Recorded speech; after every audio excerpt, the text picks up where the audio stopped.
نحمده ونصلي على رسوله الكريم اما بعد فاعوذ بالله من الشیطان الرجیم بسم اللہ الرحمن الرحیم۔ آج انشاءاللہ تعالی ہم پڑھیں گے سیکھیں گے سورۃ الحشر کی فضائل، یعنی سورۃ الحشر کی فضیلت۔ سورۃ الحشر قرآن پاک کی وہ سورت ہے جس میں اللہ تعالیٰ کے نام کثرت سے بیان ہوئے ہیں۔ یہ سورت اپنے فضائل کے لحاظ سے بڑی باعظمت ہے، کیونکہ حاجت روائی کے لیے اس کے اثرات بہت اکثیر ہیں۔ نمبر 1، اگر کسی شخص کو کوئی حاجت درپیش ہو تو وہ 4 رکعت نفل کو اس طرح پڑھے کہ ہر رکعت میں سورۃ فاتحہ کے بعد سورۃ الحشر پڑھے، اور اسی طرح 11 روز تک عمل جاری رکھے۔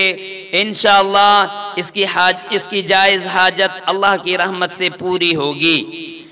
نمبر 2، اس سورت کو روزانہ ایک بار پڑھنے کا معمول بنا لینے سے پڑھنے والے کے سابقہ گناہ معاف ہو جاتے ہیں، اور اگر اسے 41 روز تک روزانہ 21 مرتبہ پڑھ کر اللہ کے حضور میں کسی مرحوم کی بخشش کے لیے دعا کی جائے تو اللہ اس کی بخشش فرما دے گا۔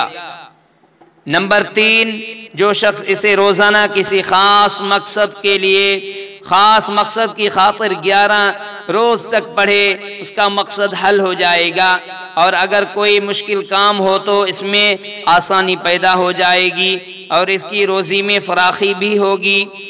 نمبر 4، اس سورت کی 41 روز تک روزانہ 41 مرتبہ تلاوت انسان کو مستجاب الدعوات بنا دیتی ہے، یعنی اس کی ہر دعا قبول ہونے لگتی ہے اور اس کے دل کی تمام مرادیں پوری ہونے لگتی ہیں۔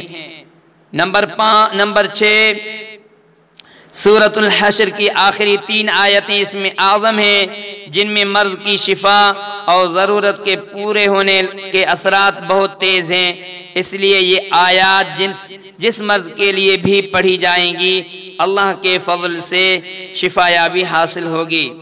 حدیث حضرت ابو امامہ رضی اللہ تعالی عنہ سے روایت ہے کہ حضور صلی اللہ علیہ وسلم نے فرمایا کہ جو شخص رات یا دن میں سورۃ الحشر کی آخری آیات پڑھے اور اسی دن یا رات کو اگر اس کا وصال ہو جائے تو وہ یقیناً سورۃ الحشر کی بدولت جنت میں داخل کیا جائے گا۔ کنز الاعمال، جو پڑھا اللہ پاک ان پر عمل کرنے کی توفیق عطا فرمائے۔ وآخر دعوانا الحمدللہ رب العالمین، آمین آمین آمین یا رب العالمین۔